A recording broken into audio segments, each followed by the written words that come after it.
जीवित महान पिता परमेश्वर, इस सुबह के समय के लिए हम आपको धन्यवाद करते हैं। इस पवित्र आपके विश्राम के दिन में हम आपके लोग आपके सन्मुख में आके आपको धन्यवाद की बलि चढ़ाने, और बीते दिनों में आपने हमारे लिए जो कुछ किया है उन बातों को याद करने, हर एक बातों के लिए फिर से धन्यवाद देने के लिए आपने हमारे जीवन में जो मौका दिया है, हम हृदय से आपको धन्यवाद करते हैं स्वामी।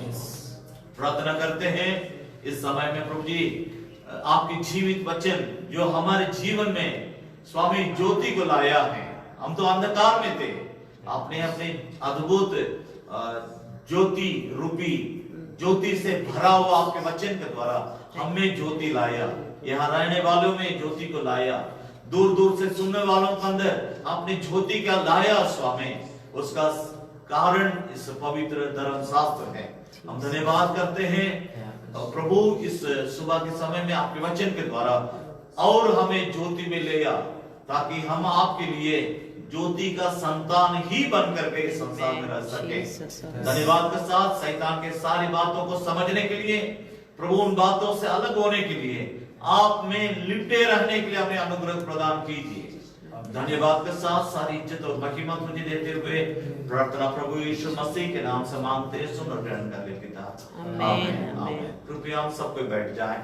एक और बार प्रभु यीशु मसीह के सामर्थी और जीवित नाम से आप सभी लोगों को मैं जय मसीह कहता हूं और सबको स्वागत करता हूं। इस जगह में जमे हुए आप सभी लोगों को भी मैं आपको धन्यवाद प्रभु के नाम से स्वागत करता हूं, और साथ ही साथ जो विभिन्न जगह में, विभिन्न देश में, विभिन्न प्रांत में, विभिन्न गांव में रह करके इन वचनों को सुन रहे हैं, मैं आपको भी प्रभु यीशु के नाम से एक और बार स्वागत करता हूं। परमेश्वर भला है, उसके अनुग्रह हमारे जीवन में सदा के लिए है और हमें लगातार अपने वचन के द्वारा मजबूत करते आया है। एक और बार महिमा, सारी महिमा मैं परमेश्वर को देना चाहता हूं। हम एक वचन का आधार पर लगातार हम परमेश्वर का वचन को अध्ययन करते आ रहे हैं। मैं याद दिला रहा हूं, उसके आधार पर हमने एक लंबा संदेश को हमने उस वचन के आधार पर सुना था। सबसे पहले यशायाह भविष्यद्वक्ता की पुस्तक उसका 66 अध्याय उसकी दूसरी पद, उस दूसरी पद की दूसरी भाग में वचन को लगातार अध्ययन करते आ रहे। उसी वचन के आधार पर पूरा बाइबल धर्मशास्त्र में से धर्मशास्त्र के द्वारा मिलने वाले वचन के द्वारा मिलने वाले 10 आशीष की बातों को हम आपके सामने रखते आ रहे हैं। तो मैं उस वचन को आपको पहले याद दिलाना चाहता हूं। परमेश्वर कहता है, और पहला पद में तो अगर पढ़ेंगे तो अच्छा रहेगा, पहला और दूसरा पद को पढ़ेंगे। यशायाह भविष्यद्वक्ता की पुस्तक उसका 66 अध्याय पहला और दूसरा पद को हम सुनेंगे।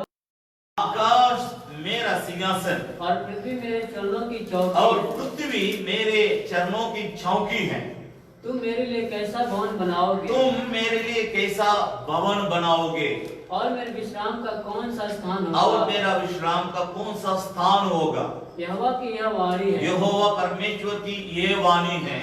ये सब वस्तु मेरे ही हाथ की बनाई हुई है। ये सब वस्तुएं दुनिया में जो कुछ है, जिन वस्तुओं को लेकर के तुम मेरे लिए मंदिर बनाने के लिए सोचते हो, चर्च बनाने के लिए सोचते हो, या बड़ा बड़ा बना भी दिए हो, तो ये सब वस्तुएं मेरी हाथों की बनाई हुई वस्तुएं हैं। इसलिए सब मेरे ही हैं। सब कुछ मेरा है, परंतु मैं उसी की ओर दृष्टि करूंगा, परंतु मैं उसी के ओर दृष्टि करूंगा जो दीन और खेदित मन का हो। कि मेरे सामने, परमेश्वर कहता है, इस बात को आप अच्छा से पकड़ लीजिए, तभी आप परमेश्वर के साथ अच्छा मजबूत रिश्ता बना सकते हैं। परमेश्वर कहता है, दूसरा पद ध्यान दीजिएगा, आप अपना बाइबल धर्मशास्त्र को खोल के देख सकते हैं। यशायाह 66 अध्याय दूसरी पद पढ़ेंगे। परंतु मैं उसी की ओर दृष्टि करूंगा, परंतु परमेश्वर कहता है, जो सर्वशक्तिमान परमेश्वर है, जो सारा भूमंडल का राजा है, वो कहता परंतु मैं उसी पर दृष्टि करूंगा जो दीन और खेदित मन का, जो मेरे सामने दीन और खेदित मन वाला हो, और मेरा वचन सुनकर थरथराता हो। मेरा वचन सुनकर थरथराता हो, उसी पर मैं दृष्टि करूंगा। परमेश्वर इस बात से स्पष्ट करना चाहता है, वो सब पर दृष्टि नहीं करना चाहता है, उस पर, उन लोगों पर दृष्टि करना चाहता है जो परमेश्वर का वचन को सुनकर थरथराते हैं, जो दिन के नम्र हैं, जो मन में खेदित हैं, ठुटे, बाइबल धर्मशास्त्र बतलाती है ठुटे मन वाले परमेश्वर की समीप है।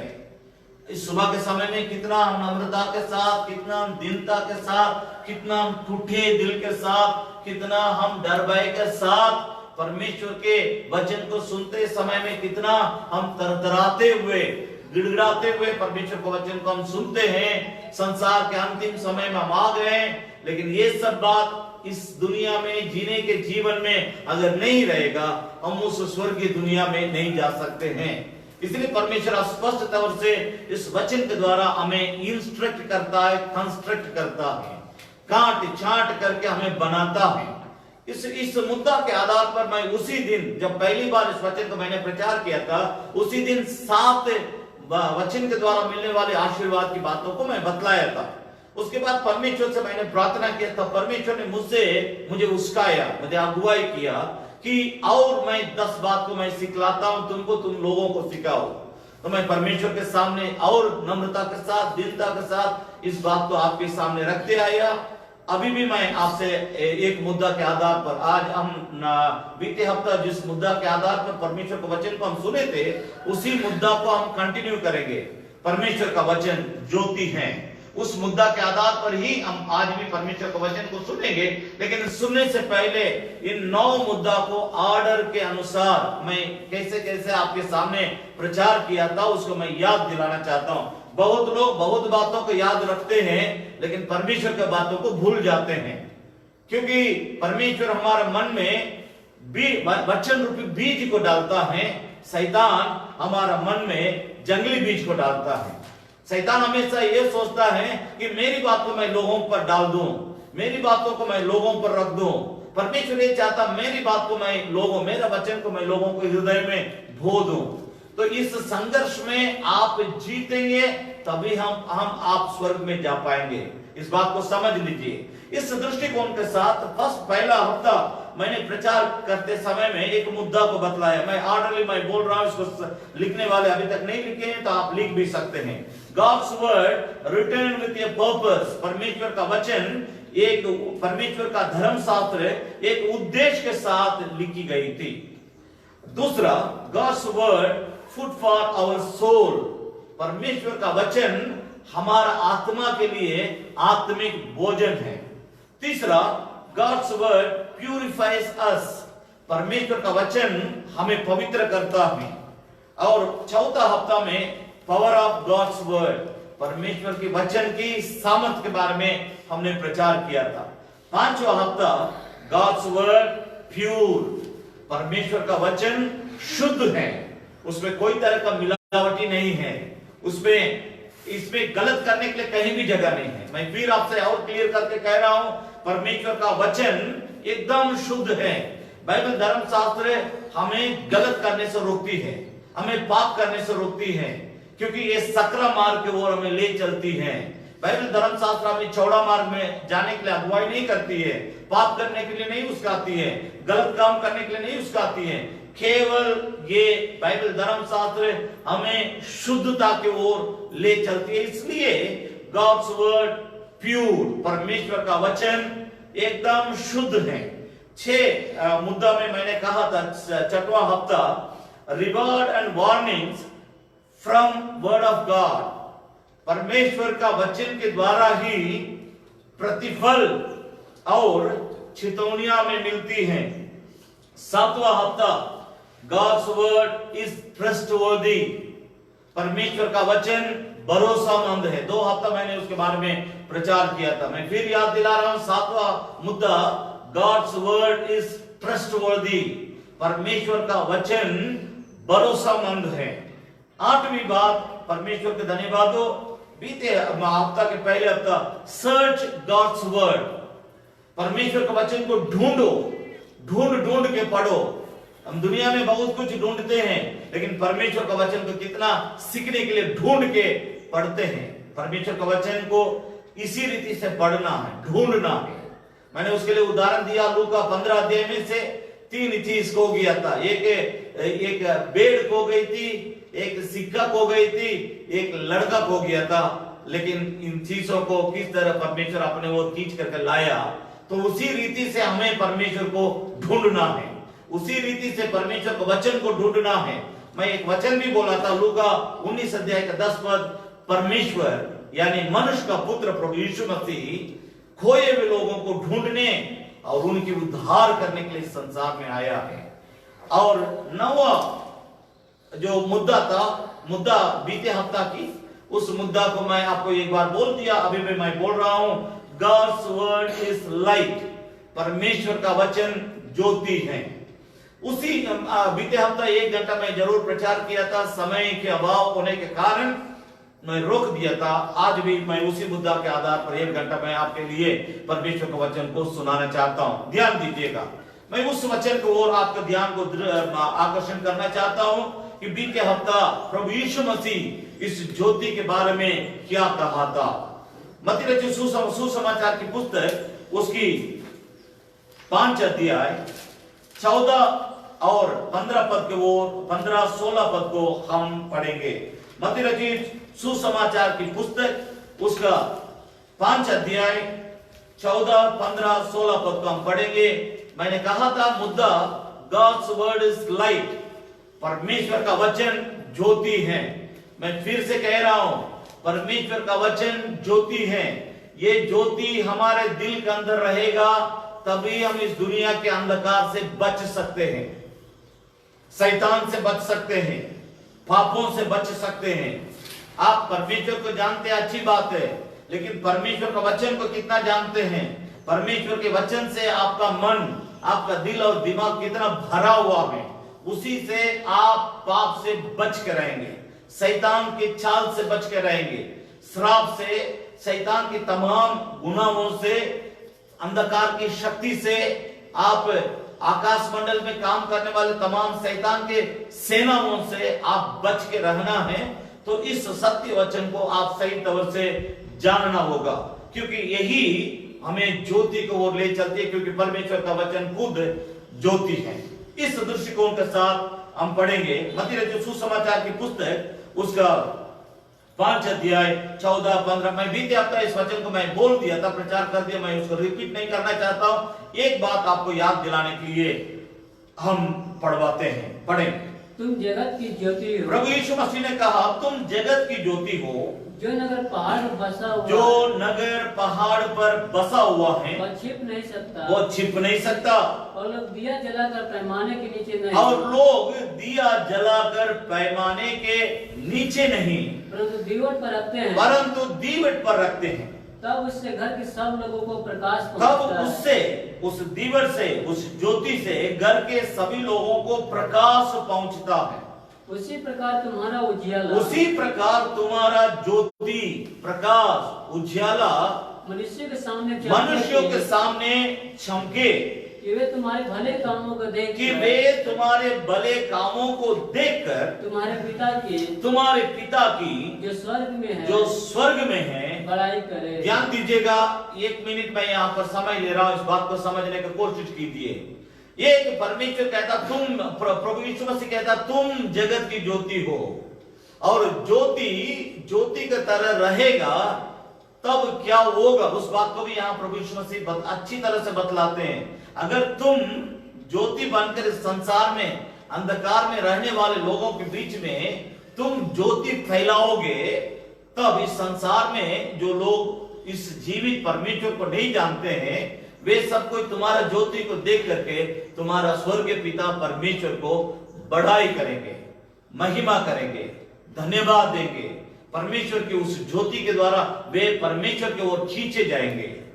इस बात को समझने के लिए मैंने बीते हफ्ता बहुत बातों का आपके सामने रखा था, कि एक वचन को फिर मैं आपको याद दिलाना। मैं 3 पॉइंट बोलने के लिए बोला था बीते हफ्ता, लेकिन वो नहीं पाया। आज मैं 2 पॉइंट को बतलाऊंगा, लेकिन बीते हफ्ता की बातों को थोड़ा सा याद दिलाता हूं। भजन संहिता, पहला पॉइंट भजन संहिता, ये बीते हफ्ता मैं बोल दिया हूं, लेकिन आपकी याद दिलाने के लिए मैं आपसे कहूंगा कि जो भी प्रचार आप बीते रविवार सुनते हैं, घर में जाने के बाद कम से कम 1-2 बार उसका अध्ययन कीजिए, और जरूर आप रविवार के दिन आराधना में आने से पहले बीते हफ्ता कौन सा वचन आप सुने उसको एक बार रटिए, पढ़िए, याद कीजिए, परमेश्वर बीते हफ्ता मुझसे इस तरह बातचीत किया है, तब आप इस सप्ताह के प्रचार को समझ पाएंगे। इस दृष्टिकोण से बीते हफ्ता पहला पॉइंट नीति वचन भजन संहिता 119 अध्याय, भजन संहिता 119 अध्याय, उसमें 105 पद को पढ़ेंगे। 119 का 105। तेरा वचन मेरे पाँव के लिए दीपक, तेरा वचन मेरे पाँवों के लिए दीपक और मेरे मार्ग के लिए उजियाला है। और मेरा मार्ग के लिए उजियाला है। तेरा वचन, ये परमेश्वर का दास भजनकार कहता है कि प्रभु अब देश का राजा है, ये भी आपको समझना है। प्रभु तेरा वचन, परमेश्वर के नाम की स्तुति हो, मेरा मार्ग के लिए दीपक है और तेरा वचन मेरे पाँव के लिए दीपक, तेरा वचन मेरे पाँव के लिए दीपक, मेरा मार्ग के लिए उजियाला है। मेरे जीवन में जो महत्वपूर्ण बात है वो तेरा वचन है। इस बात को समझ लीजिएगा। वचन के बगैर हम परमेश्वर के साथ नहीं जी सकते। वचन के बगैर हम परमेश्वर के साथ रिश्ता नहीं बना सकते हैं। वचन के बगैर हम परमेश्वर के साथ ज्यादा समय लंबी सफर नहीं कर सकते हैं। इस बात को समझने के लिए मैं चाहूंगा फिर से एक बार और उस वचन को पढ़े। पहला पॉइंट ये, तेरा वचन मेरे पाँव, तेरा वचन मेरा पाँव के लिए दीपक और मेरे मार्ग के लिए उजियाला, मेरा मार्ग के लिए उजियाला है। परमेश्वर के नाम की स्तुति और प्रशंसा होने पाए। जब उस बात को हम अपने जीवन में लाना चाहेंगे तो किसी का जीवन के अनुभव को हमको पहले समझना होगा। दाऊद जो परमेश्वर का बड़ा भक्त था, जो बहुत बड़ा देश का राजा है, परमेश्वर के लिए भविष्यद्वक्ता भी है, परमेश्वर के बातों को, शब्दों को सुनकर लोगों तक पहुंचाने वाला भविष्यद्वक्ता, वो उसने अपने वचनों के द्वारा भविष्यवाणी भी किया है। इन सारी बातों को मन में रखते हुए वो अपना अनुभव के एक बात को बतलाया था। वो क्या बतलाता है उसको थोड़ा सा पढ़ेंगे। 18 अध्याय भजन संहिता, उसके 18 अध्याय 28 और 29 पद को हम सुनेंगे। थोड़ा सा ध्यान से मैं बीते हफ्ता की बातों को थोड़ा 5 मिनट में आपको याद दिलाना चाहता था ताकि आप इस सप्ताह की बातों को उसके साथ कनेक्ट करें, जोड़ ले, तब आपको सभी बातें समझ में आएंगी। पढ़ें। हाँ, तू ही मेरे दीपक को जलाता है। देखिए, परमेश्वर का वचन हमारे लिए दीपक है। खुद परमेश्वर दीपक है। प्रभु यीशु मसीह कहता है तुम जगत की दीपक हो, जगत की तुम ज्योति हो। लेकिन उस ज्योति को जलाने का रास्ता यहाँ दाऊद अपना अनुभव में से बतलाता, हाँ तू ही मेरा दीपक को जलाता है। मेरा परमेश्वर यहोवा, मेरा परमेश्वर यहोवा मेरे अंधियारों को उजियाला कर देता है। मेरा अंधियारों को उजियाला कर देता है। देखिए इस बात को बहुत अच्छी शब्द है, इसको समझने की कोशिश कीजिए। मेरे जीवन में जितना अंधियारा था, मेरा जीवन में जितना पाप था, मेरे जीवन में जितना शैतानिक हरकतें थी, मेरे जीवन में परमेश्वर के पास जाने से रोकने वाली, मुझे पीछे को ओर पकड़ के खींचने वाली जितने अंधकार की बातें थी, अंधेरा की बातें थी, शैतान की बातें थी, उन सभी बातों को मुझ में से दूर करने का ताकत परमेश्वर में और परमेश्वर का वचन में है। इसलिए उसने, अब एक बार 28 पद, उसने मेरा अंधियारा को उजियाला कर दिया। और आगे पढ़े, क्योंकि तेरी सहायता से मैं सेना पर धावा करता हूँ। देखिए जब ज्योति हमारे अंदर आएगी, हमारे अंदर उससे सामर्थ्य आती है। परमेश्वर के वचन के द्वारा ज्योति हमारे अंदर आती है, उस समय हमारे अंदर सामर्थ्य आता है। तो एक आदमी अकेले बोलता मैं एक सेना पर दावा बोल दूंगा, अकेले। बात को समझने की कोशिश कीजिए। फिलिस्ती सेना का एक लीडर के रूप में वहां पर गुलियात था। समझने की कोशिश कीजिएगा। फिलिस्तियों की सेना के रूप में एक Goliath was the representative of Palestinian force, army. इस बात को समझ, वो अकेला वो खड़ा है, लेकिन पूरा सेना के लिए वो अकेला खड़ा है। उससे ये कहता है कि अगर इजरायलियों में से कोई मुझे मार गिराने वाला शूरवीर है वो मेरे सामने आवे। यहां देखिए बातों को समझना है। यहाँ जो दाऊद कहता है वो अपने जीवन का अनुभव से कहता है, इधर उधर से लेके नहीं बोलता, अनुभव से बोलता है। मैं एक बड़ा सेना पर दावा बोल दूंगा। सही बात है, उसने करके दिखाया परमेश्वर की ज्योति के द्वारा। जब ज्योति हमारे अंदर आती है, सामर्थ्य भी हमारे अंदर आता है। बहुत लोग मसीह को बहुत साल से जानता है, लेकिन ज्योति नहीं होने के कारण सामर्थ्य नहीं है, मरा हुआ लाश जैसे पड़े रहते हैं। मेरी बात को समझने की कोशिश कीजिए, जहां ज्योति है वहां सामर्थ्य है। पुत्र तुम्हें स्वतंत्र करेगा, जरूर तुम स्वतंत्र हो जाओगे। यीशु तुम्हें स्वतंत्र करेगा, निश्चित रूप से तुम स्वतंत्र हो जाओगे। जब हम परमेश्वर पिता, प्रभु यीशु मसीह, पवित्र आत्मा, परमेश्वर के वचन के द्वारा स्वतंत्र किए जाएंगे, अर्थात उसका ज्योति हमारे अंदर आएगा, तब वो ज्योति हम में से दिखाई देगा। दाऊद कौन था करके किसी को मालूम नहीं था। दाऊद कौन था करके किसी को मालूम नहीं था। जिस दिन दाऊद गोलियात को मार डाला, उसी की तलवार को निकाल करके उसका सर को काटा, तब पूरा दुनिया आज तक दाऊद को अच्छी तरह से पहचानती है। क्योंकि because of God's light through word of God, परमेश्वर के वचन के द्वारा उसके जीवन में जो ज्योति आई, वो ज्योति न केवल अपने अंदर से परमेश्वर का सामर्थ्य को प्रकट करती है, पूरा देश के हित के लिए वो अकेले लड़ करके पूरा देश को जीत दिला दिया। भाई बहन, मेरी बात को समझने की कोशिश कीजिए। आपका परिवार का जीत आप में, आपके द्वारा होगी, प्रभु यीशु के नाम से, उसके वचन के द्वारा। मेरी बात को समझने की कोशिश कीजिए। आप में अगर ये ज्योति नहीं है, आप जिंदगी भर 1000 साल भी आप यीशु को माने, परमेश्वर आपको ऊपर दया करके लंबी आयु भी क्यों ना दे दे, लेकिन आप जितना में है उतना ही में रह जाएंगे, क्योंकि आपके अंदर परमेश्वर का वचन के प्रति, इस ज्योति के प्रति भूख और प्यास नहीं है। यीशु को सिर्फ जानना बड़ी बात नहीं है, उसको अनुभव करना। मेरे पास समय नहीं, इसलिए मैं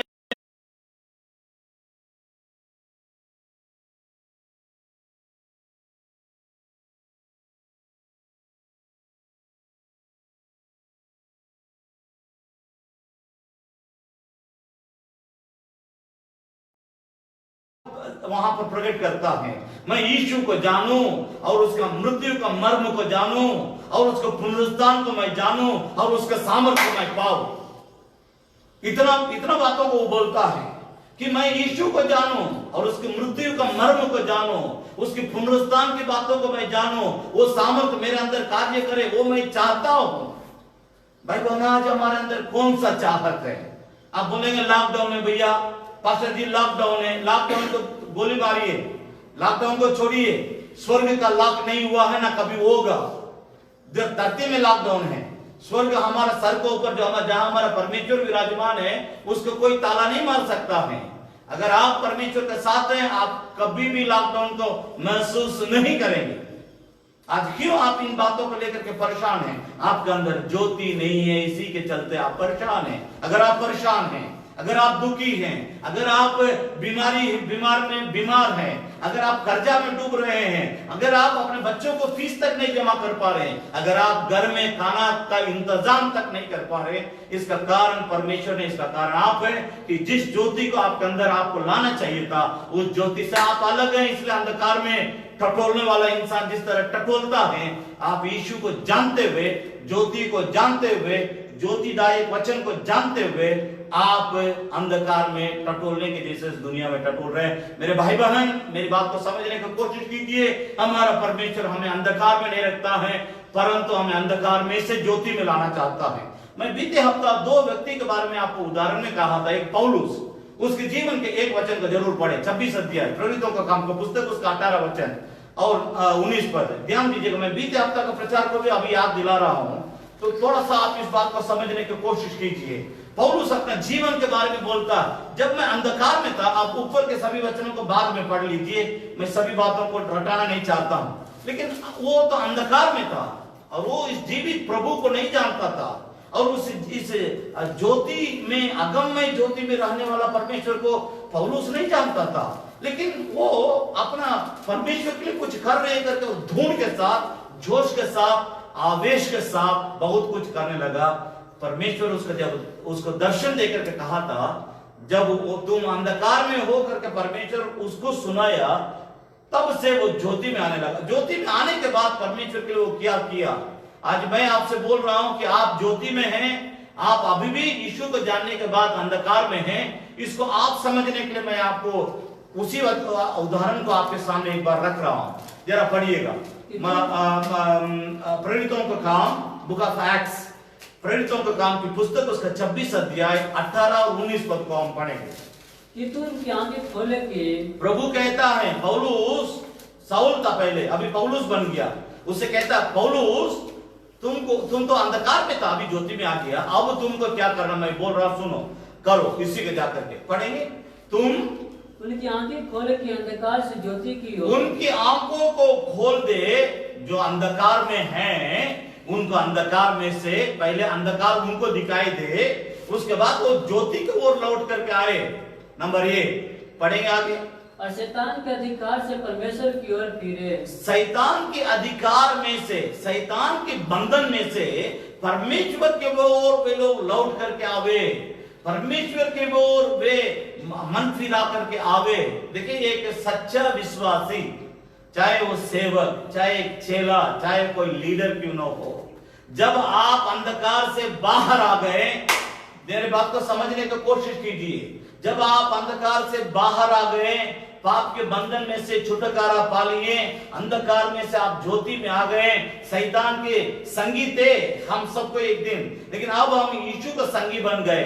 लेकिन जब हम यीशु के पास आ गए, हम क्या इस ज्योति को फैलाते हैं कि नहीं? मेरी बात को समझने की कोशिश कीजिए। जब हम इस ज्योति को फैलाते हैं, अंधकार में रहने वाले, जो परमेश्वर को नहीं जानते हैं, जो जीवित परमेश्वर के बारे में कुछ भी नहीं समझते हैं, उनको इस प्रभु की जानकारी दे करके उनके मनों में ये दीप जलाते हैं, अर्थात इस वचन की रोशनी उनके अंदर लाने के लिए हम कार्य करते हैं, सेवा करते हैं, सुसमाचार प्रचार करते हैं, उनके लिए प्रार्थना करते हैं, उनके लिए उपवास रखते हैं। जब इस प्रकार के काम आप करते हैं, तब आप समझ लीजिए आप ज्योति में आ गए।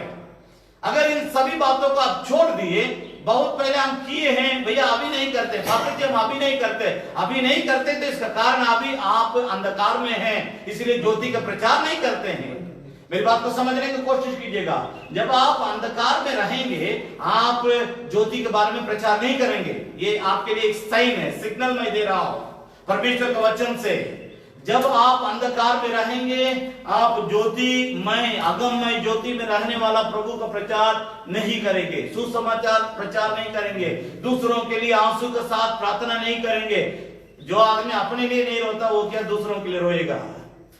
मैं आप ही के बारे में प्रचार कर रहा हूं, मेरी बात को समझने की कोशिश कीजिए। मैं परमेश्वर के सामर्थ्य से, परमेश्वर के वचन के द्वारा, उस पवित्र आत्मा के बल के द्वारा आपको गड्ढा में से निकाल करके ऊपर खड़ा करने के लिए कोशिश कर रहा हूं। आप इस बात को समझने की कोशिश कीजिए। जब तक आप अंधकार में रहेंगे, आप उस परमेश्वर के खिलाफ में रहेंगे, जैसा शाऊल था। यही पौलुस के बारे में मैं बोल रहा हूं, क्योंकि उसने परमेश्वर का नाम लेने वालों को पीटता था, आराधनालय में घुस करके लोगों को घसीटता था, आराधनाओं को बंद करता था, उन लोगों को बांध करके जेल खाना में बंद कर देता था। इस प्रकार लोगों को मार डालने के लिए भी वो तैयार हो गया था। स्तिफनुस नामक पहला व्यक्ति को मार डालने में इसका भी हाथ था। इतना तक क्लियर बोल रहा हूं, मेरी बात को समझने की कोशिश कीजिए। जब तक आप अंधकार में रहेंगे, इस प्रकार का हरकत आप करते रहेंगे। चाहे आप लीडर हो, चाहे आप पास्टर हो, चाहे आप विश्वासी हो, चाहे आप चेला हो, चाहे आप बहुत बड़ा आत्मिक पहुंचा हुआ फकीर भी क्यों न हो, आप जब तक अंधेरा में रहेंगे, जब तक आप अंधकार में रहेंगे, आपका मुंह ज्योति का प्रचार नहीं करेगा। मैं आपसे बोल रहा हूं, उदाहरण के लिए, मेरे पास समय नहीं है, भजन संहिता 51 अध्याय का आप बाद में पढ़िएगा। जब तक दाऊद ठीक था, तब तक वो दाऊद परमेश्वर का प्रचार खूब करता था। जब वो पाप में गिर गया था, तब वो बोलता, मेरा मुंह को खोल दीजिए ताकि मैं आपको उद्धार का प्रचार को कर सकूं। क्यों? मुंह ओट जो है ना चिपक गया, अब मुंह खोल नहीं रहा, क्योंकि उसका पाप परमेश्वर का वचन को प्रचार करने के लिए रोक दिया। प्रकाश, ज्योति, उजियाला, परमेश्वर का जो ज्योति है, उस दीपक का, परमेश्वर का वचन, प्यार, उसके बारे में बोलना अभी साफ बंद कर दिया। कहता है, गिड़गिड़ाता परमेश्वर के सामने, हे प्रभु, पवित्र आत्मा को मुझ में से दूर न कर, पवित्र तेरे सम्मुख में से मुझे निकालना दे। भाई बहन, मैं नहीं जानता हूं किस परिस्थिति में आज आप परमेश्वर के वचन को सुन रहे हैं, लेकिन परमेश्वर दयावंत है। वो कोड़ा लेकर के मारता नहीं है, लेकिन वो अपने हाथों को बढ़ा करके आपको पकड़ करके ऊपर उठाना चाहता है, क्योंकि दल दल के कीच में से उसने दया से हमें निकाला है। हालेलुया। मैंने पूछा प्रभु से, क्यों करता मुझसे इतना प्यार? तो वो कहता है, थैंक यू जीसस। हालेलुया। प्रभु कहता है, उसने कहा क्योंकि मैं पूरे दिल से तुमसे इसलिए प्यार करता हूं, तुम्हारे लिए मैं इस संसार में आया, मनुष्य का रूप धारण किया, तुम्हारे पापों को अपने ऊपर ले लिया, तुम्हारा अधर्मों को अपने ऊपर ले लिया, तुम्हारा श्रापों को अपने ऊपर ले लिया। तुम जो अंधकार में था उस जगह से तुमको ज्योति में लाने के लिए मैंने क्रूस पर अपना जीवन को बलिदान दिया।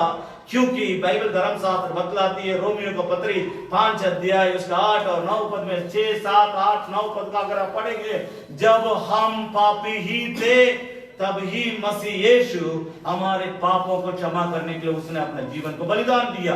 उसी बात को यहाँ पर पौलुस को प्रभु सिखाता है कि सुनो पौलुस, सुनो, तुम तो पहले अंधकार में था, तुम तो पहले शैतान का साथ था, तुम तो मेरे विरोध करता था, तुम तो इस वचन का विरोध करता था, तुम तो इस वचन को सुनना नहीं पसंद करता था, तुम तो इस वचन को सुनाने वालों को मारता था और उन लोगों को ले जाकर के बंदवाई में ले जाकर के बंदी गृह में डालता था। लेकिन आज याद रखना तुमको क्या करना है। जब एक व्यक्ति अंधकार में से ज्योति में आ जाता है, उसको परमेश्वर काम देता, क्या करना है।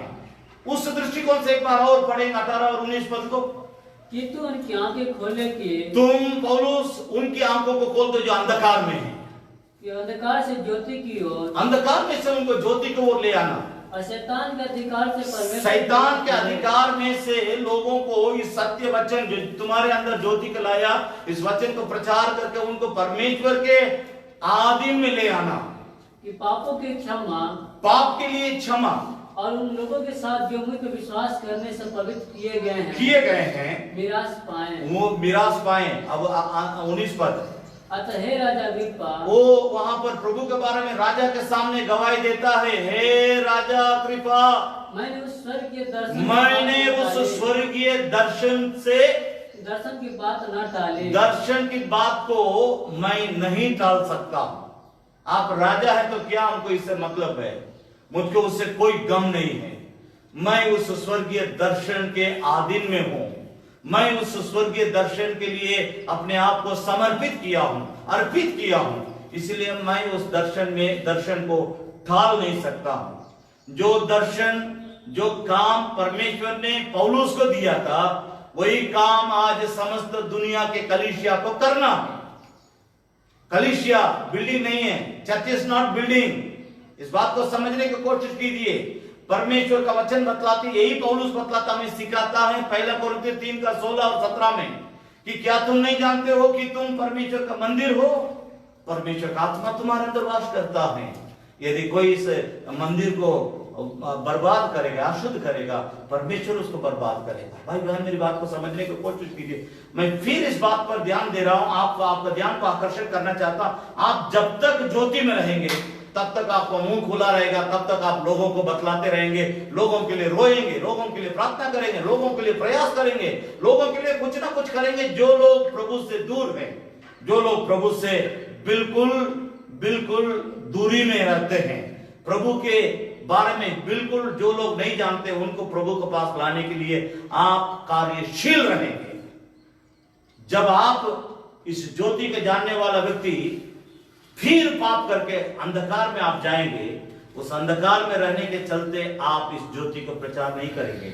मैं आपसे सवाल कर रहा हूं, आज आप अपने बारे में आप ही खुद लिखो, आप ही खुद अपने लिखने वाला इम्तिहान का मार्क लगा लो कि आप ज्योति में हैं या आप अंधकार में हैं। मैं क्लियर आपके सामने रख दिया एक तस्वीर। अगर आप ज्योति में रहेंगे, आप इस ज्योति को प्रचार करेंगे। अगर आप अंधकार में रहेंगे, आप इस ज्योति से कोई मतलब नहीं रहेंगे। भले आपका शरीर इतवार के दिन इस प्रकार आराधना में आ जाएगा, चला जाएगा, लेकिन आपका दिल और दिमाग, आत्मा और प्राण परमेश्वर के साथ किस प्रकार सटा हुआ, उससे परमेश्वर मतलब रखता है। इसलिए पतरस लिखता है, अभी सामने समय नहीं है, आप बीते हफ्ता में बोल दिया, पतरस अपना अनुभव को लिखता है। पहला पतरस की पत्री उसकी दूसरी अध्याय 9 पद में लिखता है कि जिसने हमें अंधकार में से अद्भुत ज्योति में लेके आया है, उसका गुण प्रचार करो। कितना प्रचार करते हैं भैया? भैया ये तो लॉकडाउन का समय है। पास्टर जी आपको क्या मालूम है लॉकडाउन का समय? मैं तो आपसे बोल रहा हूँ, खुले आप बोल रहा हूँ, आप तो कम से कम कहीं काम करते, कहीं आपके लिए मजदूरी या वेतन मिलता होगा। हम तो परमेश्वर का सेवक है, हम तो उसकी भरोसा में हैं, लेकिन वो हमको कोई कमी गति होने नहीं दिया। वजह वचन बतलाती है, यहोवा मेरा चरवाहा है, इसलिए मुझे कोई गति नहीं होगी।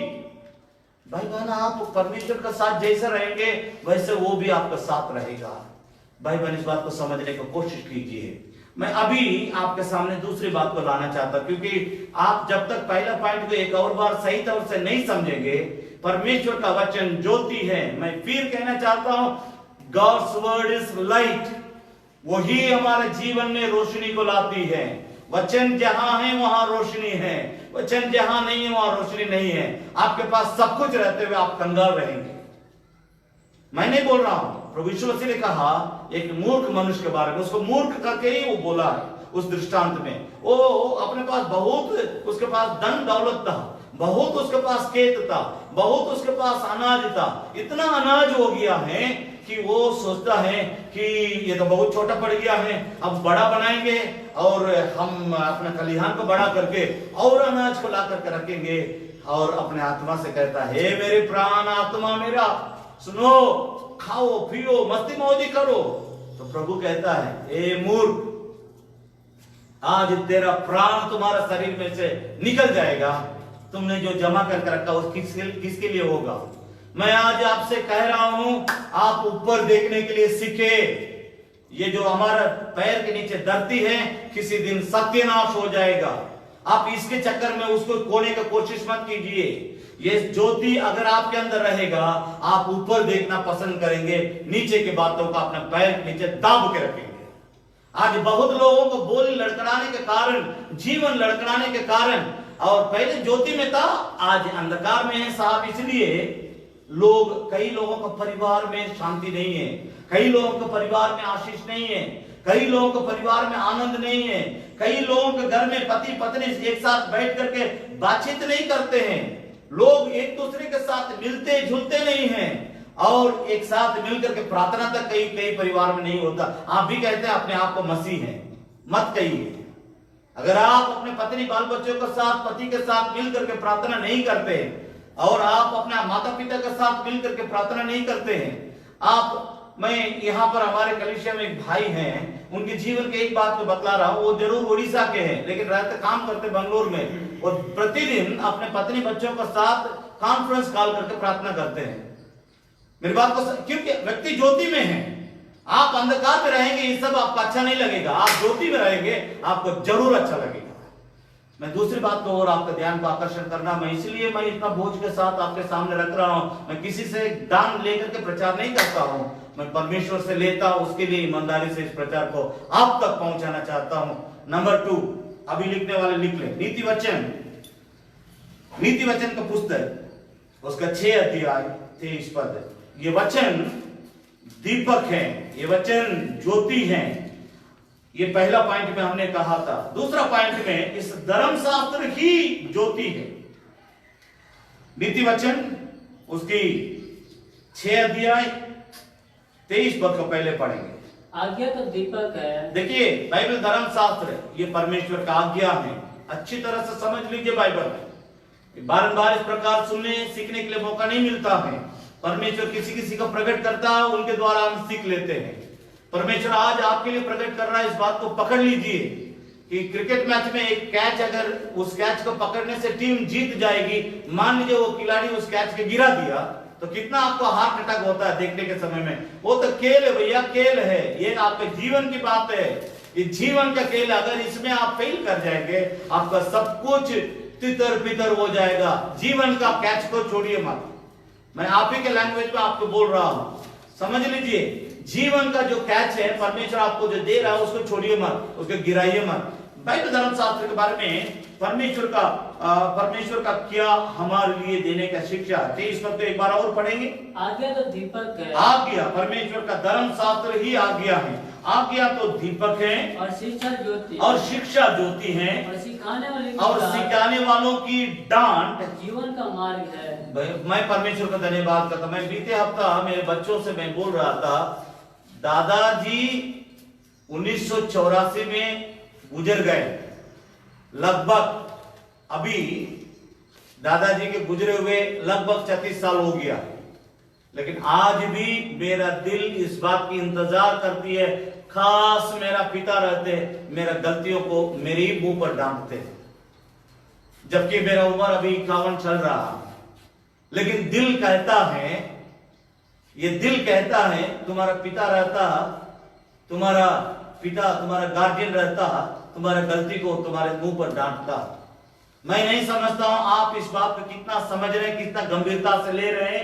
बाइबल धर्मशास्त्र का आज्ञा तो दीपक है, परमेश्वर का इस धर्मशास्त्र परमेश्वर का वचन ही दीपक है, और शिक्षा ज्योति है, और सिखाने वालों की डांट जीवन का मार्ग है। आज हम किस प्रकार चलते हैं, लेकिन इसको थोड़ा सा सफाई तौर से समझने के लिए 21 पद से पढ़ेंगे।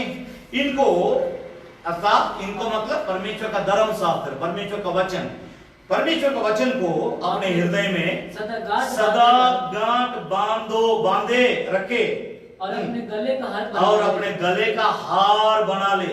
वह तेरे चलने में तेरी अगुवाई, और तेरे सोते समय में तेरी रक्षा, और जागते समय में तुझसे बातें करेगी, क्योंकि आज्ञा तो दीपक है और शिक्षा ज्योति है, और सिखाने वालों की डांट जीवन का मार्ग है। जीवन का मार्ग है। मैं बहुत बातों को आपको समझा सकता हूं, लेकिन मैं अपना बोलने से ज्यादा इस सत्य वचन में हमारे बारे में, हमारे परिवार के बारे में, हमारे बच्चों के बारे में, हमारे घर के बारे में, इस देश के बारे में, समाज के बारे में क्या लिखा हुआ, परमेश्वर क्या लोगों से कहना चाहता है।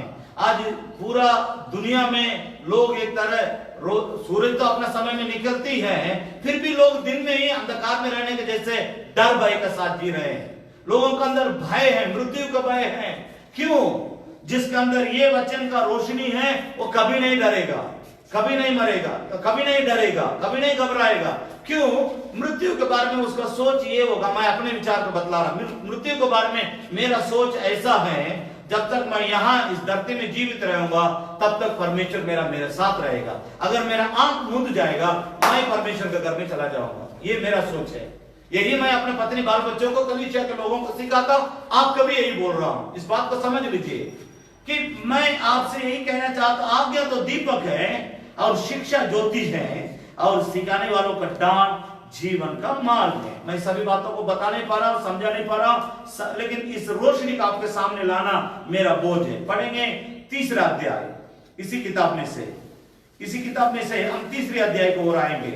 वहां पर 1 से लेकर 7 पद तक ये वचन किस प्रकार हमारे जीवन में ज्योति और दीपक और प्रकाश को हमारे अंदर उज्याला को लाना चाहती है। जरा उस परमेश्वर का शिक्षा को समझिए। हे पहला वचन से 7 पद तक, हे मेरे पुत्र, मेरी शिक्षा को न भूलना, अपने हृदय में मेरी आज्ञाओं को रखे रहना। ठीक है? ऐसा करने से तेरी आयु बढ़ेगी, क्योंकि ऐसा करने से तेरी आयु बढ़ेगी, और तू अधिक कुशल से रहेगा। कृपा और सच्चाई तुझसे अलग न होने पाए, वरन उनको अपने गले का परमेश्वर के वचन को अपने गले का हार बनाना, और अपने हृदय रूपी पटिया पर लिखना। 4 पद, तो तू परमेश्वर और मनुष्य दोनों का अनुग्रह पाएगा। ये वचन रहेगा तब दोनों साइड में प्रतिफल होगी। मेरी बात को समझने की कोशिश कीजिए। If it is not there, if it is not in your life, ये लाइट, ये ज्योति आपके जीवन में नहीं है, भले आपको मनुष्यों का दया मिल जाएगी, लेकिन परमेश्वर से जो अनुग्रह मिलना चाहिए वो नहीं मिलेगा। यू विल लेफ्ट दैट, आप उसको मिस कर जाएंगे। कोई मर जाने के बाद हम सोचते हैं तस्वीर को देख करके हम आपको बहुत मिस करते हैं। मैं वो उनको मिस करने से कोई बात नहीं, लेकिन परमेश्वर जो आपके लिए रखा उसको आप मिस मत करें।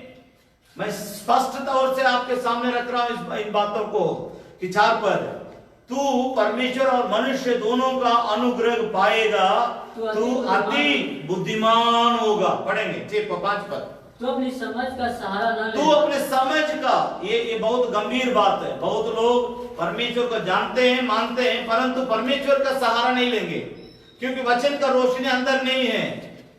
जब तक वचन का रोशनी अंदर नहीं आएगा आप इस बात को मानेंगे ही नहीं।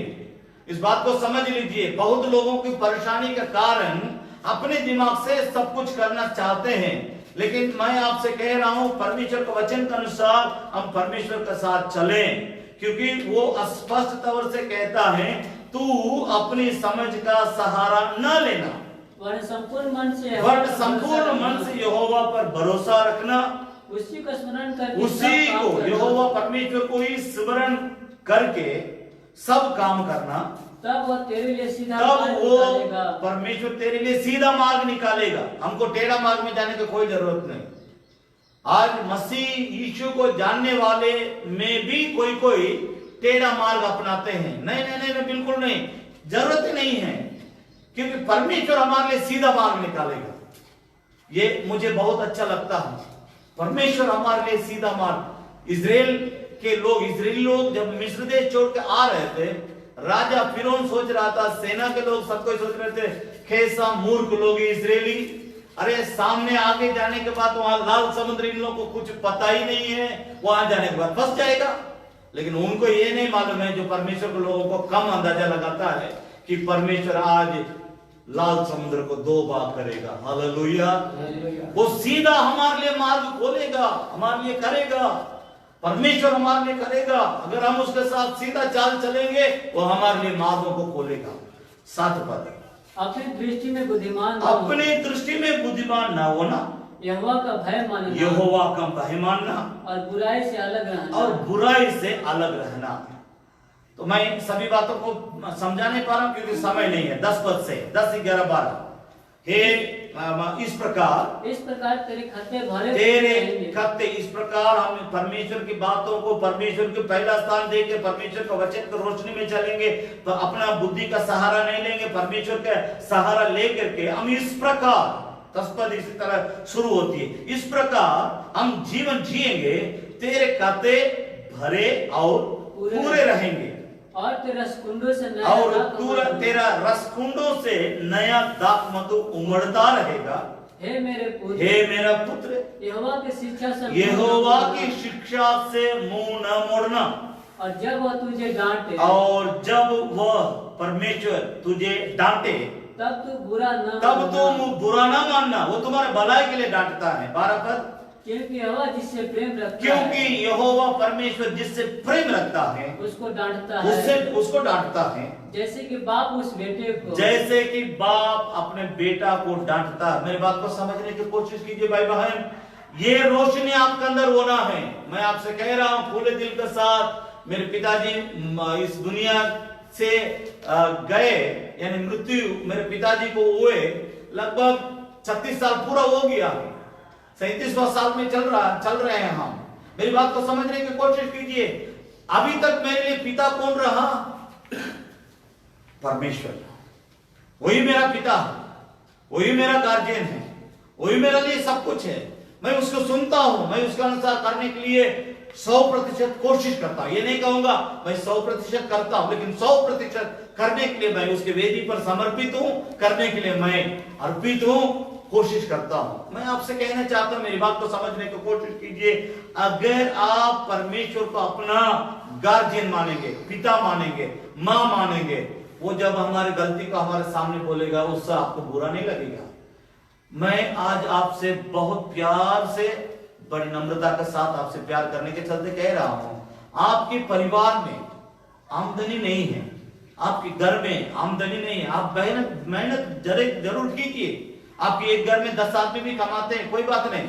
मैं आपसे कह रहा हूं कम से कम एक दिन बैठो एक जगह में, परमेश्वर से पूछो कि हम इतना मेहनत करते हैं, हमारे घर में 4 आदमी मेहनत करते हैं, लेकिन 20 दिन भी हमारा घर में खाना पीना नहीं चलता। 20 दिन के बाद हम 10 दिन कर्जा लेकर के, कोई कोई विश्वासी के बारे में मैं जानता हूं, किराना का दुकान में किताब कापी रख करके कर्जा लेता है। मैं बहुत दुखी हूं इस बात से। आप अंधकार में अभी भी हैं, भले आप बोलते हैं आप ईश्वर को जानते हैं, नहीं, आप अभी भी अंधकार में हैं, इसलिए आप कर्जा लेते हैं। अगर आप परमेश्वर की ज्योति में आ गए होते, वो परमेश्वर ज्योति, अगममय ज्योति में रहने वाला परमेश्वर आपका परिवार को देख रेख करता, आपके बाल बच्चों को देख रेख करता, आपका माँ बाप को देख रेख करता, आप सभी लोगों को वो संभालता। जैसे माता संभालती है वैसा यीशु संभालेगा, ये मेरा अनुभव है। सब कोई छोड़ सकता है लेकिन वो नहीं छोड़ेगा, क्योंकि अगर वो छोड़ने वाला होता क्रूस पर 2019 साल के पहले नहीं मरता मेरे लिए, आपके लिए, वहीं से वो भाग जाता। बेकार इन लोगों के लिए क्यों मरना है? 2019 साल के पहले जो मेरे लिए मरा था, मेरे जगह में वो करके, मेरे पापों के लिए, मेरे श्रापों के लिए, मेरे अपराधों के लिए, मेरे अन्याय के लिए, मेरे अधर्मों के लिए, मेरे गुनाहों के लिए, जिसने उतना पहले मेरे लिए मर गया था, वो कैसे मुझे छोड़ देगा? सबको ही छोड़ सकता, वो नहीं छोड़ेगा। यही मैं आपके लिए भी बोल रहा हूं, सबको ही छोड़ सकता है, वो नहीं छोड़ेगा, लेकिन उसको आप मत छोड़िए। उसके साथ उसके वचनों को तामे रहना, उसके पैर पकड़ करके प्रभु, उसका हाथ पकड़ करके प्रभु मैं आपके बगैर जी नहीं सकता हूं, और कोई चाहत नहीं तेरे बगैर, प्रभु आपके बगैर इस दुनिया में और कोई चाहत नहीं, चाहत एक ही है, वो तू है, क्योंकि तूने मेरे स्थानों में होकर के मेरे लिए मरा। इस बात को समझने के लिए मैं कुछ बातों का आपके सामने रखता हूं, लेकिन उससे पहले इस बात को समझने के लिए कोशिश कीजिए। एक और वचन को पढ़ेंगे इसी अध्याय में से, 29 अध्याय नीति वचन का पुस्तक, उसका 29 अध्याय, यहाँ 28 अध्याय, उसका 9 पर, 28 का 9। यहाँ देखिए कितना इस रोशनी से हमको दाएं बाएं नहीं जाना, इस रोशनी से भागना नहीं, इस रोशनी के साथ हमको मिलकर रहना, इस ज्योति के साथ रहना जो परमेश्वर का वचन है, इस वचन से हमको अलग नहीं होना है। 9 पर 28 अध्याय, जो अपना कान व्यवस्था अर्थात परमेश्वर का वचन, इस धर्म शास्त्र को सुनने से फेर लेता, कान फेर लेता है, उसकी प्रार्थना परमेश्वर की दृष्टि में घृणित ठहरती है। भाई बहन, मैं खोल करके बोल रहा हूं, आज इस बात को समझने की कोशिश कीजिए। आप बहुत बातों के लिए परमेश्वर से मांगते हैं, प्रार्थना करते हैं, नाक रगड़ भी, उसको नाक रगड़ करके भी आप दिखा दिए होंगे, तो पर भी आपका प्रार्थना का उत्तर अभी तक आपको नहीं मिला है। तो आप इस बात को समझने की कोशिश कीजिए, कहीं आप अपना काम को, परमेश्वर का वचन को सुनने से बंद कर लेते या मोड़ लेते या घुमा लेते हैं।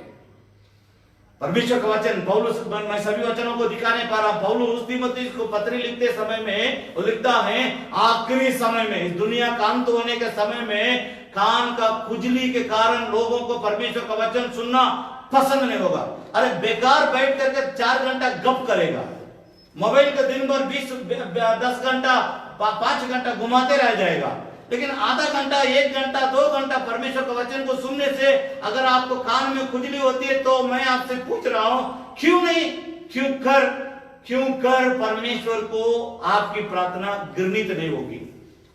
क्या जी गलत है, सही है? आप इस बात को समझने की कोशिश कीजिए। आपको परमेश्वर का वचन, जो आपके लिए उसने व्यवस्था, कानून, नियम, वचन दिया है, इससे आपका मन नहीं लगता है। आप अगर अपने दोस्तों के साथ, यार के साथ, रिश्तेदार के साथ इधर उधर बाजार घूम रहे हैं, कपड़ा लेने के लिए जा रहे हैं, माने जो भी काम है, बाजार करने के लिए कोई बहने लोगों को बतलाते हैं, 5 घंटा सब्जी खरीदने में लगा देते हैं, क्योंकि उसी समय उनका और 5 को काम रहता है, वो सब करके घुमाते हैं। भाई लोगों के बारे में, किसी दोस्त अगर मिल गया, 5 घंटा एक ही जगह में खड़े खड़े बतियाने में पैर नहीं दुखाता है। लेकिन मैं आपसे पूछ रहा हूं, परमेश्वर के साथ आप कितना समय बिताते हैं? उसका वचन को सुनने, समझने, पढ़ने, वो आपसे क्या बात करना चाहता है उसको सुनने के लिए आप कितना तत्पर रहते हैं?